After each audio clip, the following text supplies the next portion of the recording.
Alright, welcome back to my YouTube channel. I'm Andes Vlog. Ito, mga kaibigan, sa wakas, lulusubin na ang pinagtataguan nitong si Kibuloy sapagkat tukoy na ang tunay na pinagtataguan nitong si Kibuloy na tago na tago. Naku po, ay good news. Kung matatandaan nyo mga kaibigan, ay marami ang lumabas na balita. Kumalat sa social media, maging ang PNP, matataas na opisyal, at ang ating DILG Secretary ay pinanindigan. Pagbigay ho ng reward na 10 milyong piso na pabuya dito kay Kibuloy.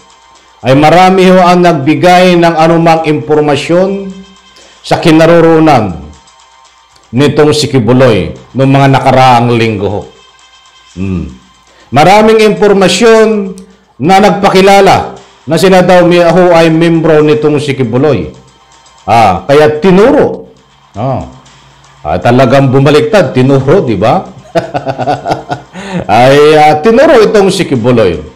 Kaya laging sinasabi ng mga nakaraang araw ho, nakaraang linggo, ng ating DILG Secretary, ng tagapagsalita ng PNP, na tukoy na ang impormasyon kung nasaan itong si Kibuloy. But wala pa hong sinasabi sila ang eksaktong lugar kung nasaan po si Kibuloy. But sa puntong ito mga kaibigan, huwag kayong alis. Bibigyan ko po kayo ng latest update. Ito po ay tunay na kinaroroonan ni Kibuloy kung saan siya nagtatago sa mga oras na ito. Yan pala ay matagal na diyan. Hindi na nakaalis dahil wala nang masuotan. Sabi ko na tama rin kayo. Tama itong mga nagbibigay ng public opinion dahil dito sa impormasyon na aking ilalabas, ipapakita ho sa inyo, ay isa rin sa mga public opinion ng ating mga mahal na taga-subaybay. Ay kita mo ho ngayon. Mga kaibigan, ang gusto kong ipunto, ang gusto kong ihatid na mainit na development tungkol dito sa tunay na kinaroroonan ni Kibuloy. Hindi po ito fake news.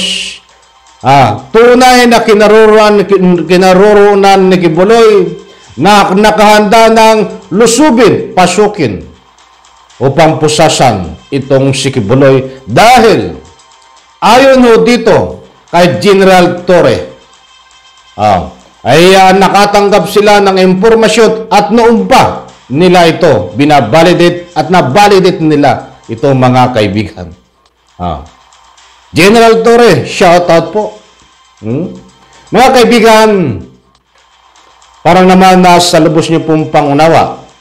Ito po ang katibayan. Ipaplas ko diyan sa screen.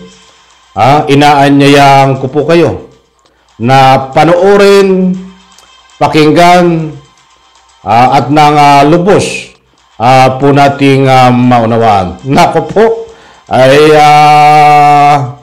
pakiramdam ko, kahit ako ho, dito sa ating ipapakita na lokasyon ay 99% ho ako naniniwala na nandyan po mga kaibigan. Eto, buhat sa UNTV.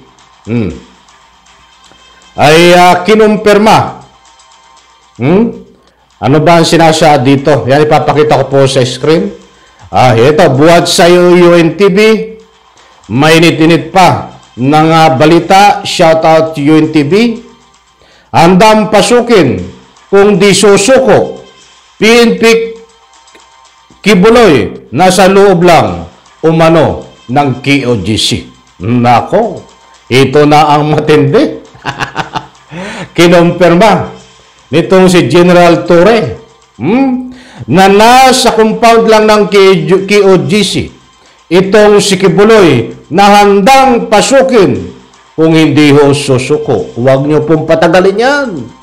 General Torre, as soon as possible, gumawa po kayo ng legal na proseso para naman na kung dapat applyan kung anong mga legal na proseso dito. Search warrant, ano po mga papeles na kailangan para mapasok po yan. Ay huwag nyo na pong patagalin dahil ako din ho ay naniniwala na nandiyan lang po yan sa ika nga po loob ng compound ng KOGC. Ituloy po natin mga mahal kong taga-subaybay.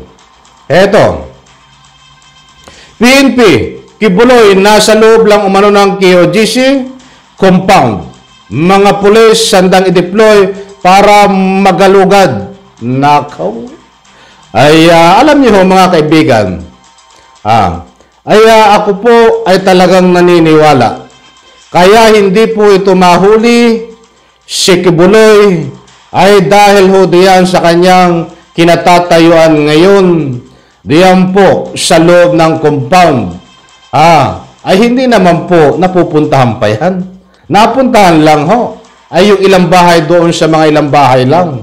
Na ika nga po yung front nila.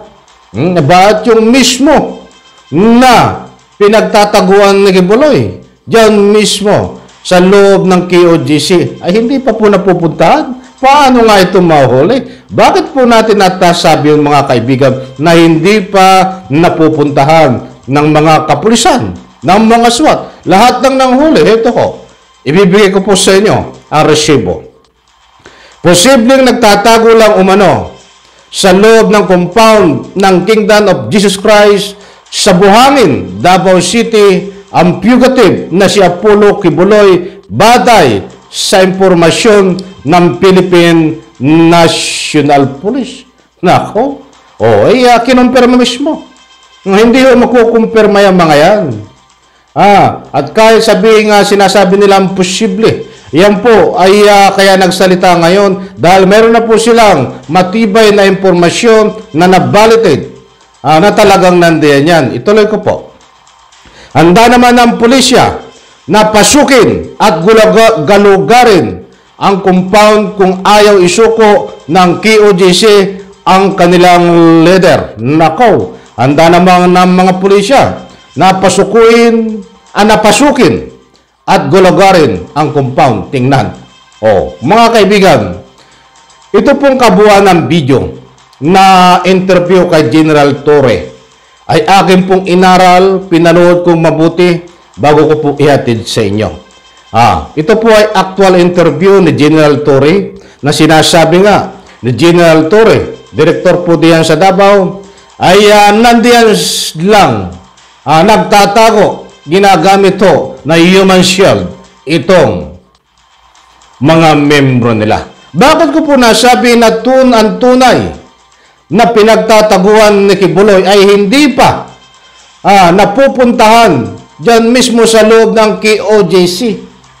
Kaya hindi mahuli sapagkat 30 hectares, mga kaibigan, ayon dito sa balita ang nanilalaman. Gaano po kalawak ang 30 hektarya?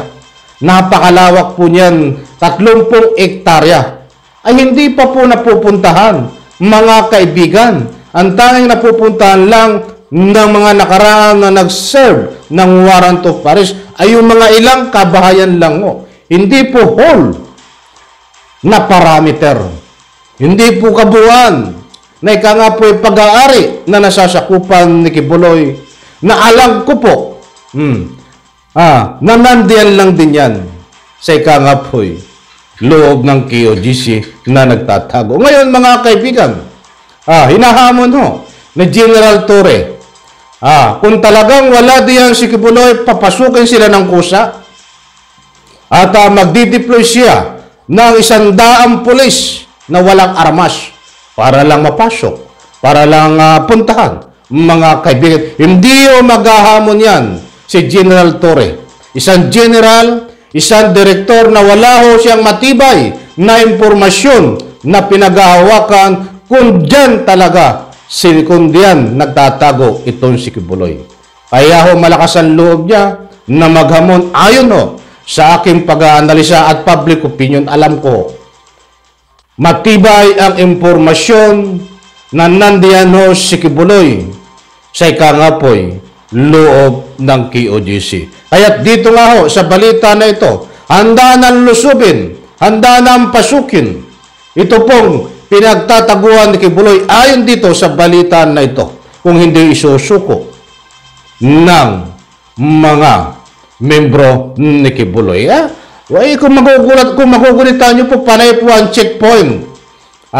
Kaya sabi ko nga, ayaw kong i-discuss kapag sa mga operational matter, dahil yung mga pag-checkpoint po nila, na always diyan po malapit sa may gate sa compound ni Kibuloy ay isang bahagi ho ng operational matter. Dahil pwede hong makalabas yan si Kibuloy. Para may punta kaya nakakaroon po ng checkpoint. Bahagi po yan. Kaya hanggang ngayon po, sinasabi nga ni General Torre ay patuloy ang kanilang pagtugis dito kay Kibuloy na papalibutan na ng mga ilang ahensya ng mga kapulisan, SWAT, NBI. Counting ano lang yung padaan. I'm very sorry kung nasabi ko. That is operational matter na dapat hindi na natin discussin, mga kaibigan. So ngayon, mga kaibigan, ang gusto nating linawin dito, ano ba ang nakakasakop na batas? Diyan ho, sa ikangay 30 hektarya para mapasok na legal.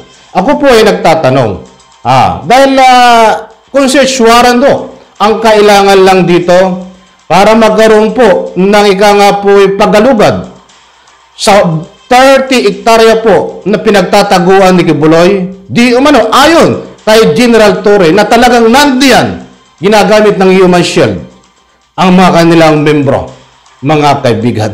Ano po ang batas o ano pang mga legal na hakbang na dapat gawin dito? Search warrant ba? Bakit kung search warrant ang kailangan dito lamang? Uulitin ko, bakit kung search warrant po lang ang kailangan dito? Bakit noong pa man ay hindi magawa ng ating mga kinaukulan na mag-apply ng search warrant ang buong parameter na 30 hectares para na sa gununo mapasok po ng legal? Ako po ay nagtatanong lang. Kung search warrant po ang kailangan dito lang, bakit pinapatagal pa? Alam nyo nandiyan ang mga impormasyon na nandyan sa loob si Kibuloy na marami po ang mga ebidensya nyo na hawak ayon dito kay General Torre, kaya pinapatunayan niya. Ang hadlang-halang ay hindi mapasok. Tapos ngayon nakikiusap si General Torre na kung pwede ay papasukin sila. Sana huwag ka na kung hindi madaan sa pakiusap, dapat gumawa po kayo ng legal na paraan, search warrant. Ano pa ba ang kulang? Hindi ko alam kung ano pa eh. Kasi kung search warrant lang, dapat ito'y matagal lang mayroong aksyon na mabilis. Mag-apply ng search warrant. Kaya kung ano man po ang mga kakulangan nyo, kung ano pa ang mga kakulangan nyo, para mapasok ko ng legalya, ang gawan nyo po ng paraan. Pasensya na po ako'y namamalat. Bigyan po natin ang part ito, kinulan tayo sa oras. At ang malinaw po dito, hindi pa nahuli si Kibuloy, handang lusubin at pasukin, napapaligiran po ito na ika nga po yung mga anumang ahensya upang i-monitor na. Muli po, maraming salamat. Abitin ako Bigyan po natin ng part ito. Pagpalain po tayo lahat. Bye-bye, palakpakan.